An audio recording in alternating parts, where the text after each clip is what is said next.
ताज्या बातम्यांसाठी Nashik 24 news YouTube चॅनलला सबस्क्राईब करा आणि बेल आयकॉनला प्रेस करा. नाशिकमधील सुप्रसिद्ध नवशा गणपती मंदिरात आज संकष्टी चतुर्थीनिमित्त केळीची पाने आणि केळ्यांची खास अनोखी आरास करण्यात आली आहे. या आरासेमुळे मंदिराचं सौंदर्य अधिक खुलून दिसत असून भाविकांचे लक्ष वेधून घेत आहे. गोदाकाठी असलेल्या नवशा गणपती मंदिरात दररोज हजारो भाविक दर्शनासाठी येतात.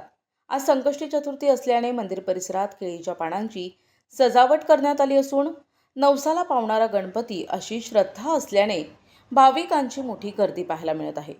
केळीच्या पानांनी सजवलेले नवशा गणपती मंदिर भाविकांसाठी विशेष आकर्षण ठरत असून संकष्टी चतुर्थीच्या निमित्ताने भक्तिमय वातावरण निर्माण झालंय. नमस्कार, माझं नाव ईश्वर जाधव. आज संकष्टी चतुर्थी आहे. संकष्टी चतुर्थीनिमित्त नवशा गणपती मंदिरात भाविकांच्या मोठ्या लांबच लांब रांगा असतात. नेहमीप्रमाणे नवसाला पावतो हा म्हणून नवशा गणपतीची ख्याती आहे. हे मंदिर, ह्या मंदिराला 300-350 वर्षापूर्वीचा इतिहास जोडलेला आहे. आनंदबाई पेशवा, राघोबादादा पेशवा यांच्या इतिहासापासून आपलं मंदिर साक्ष देत आहे. आज आपण प्रत्येक चतुर्थीला नेहमी काही ना काही उपक्रम करत असतो. कधी आंबा महोत्सव, कधी आपलं द्राक्ष महोत्सव आपण नेहमी करत असतो.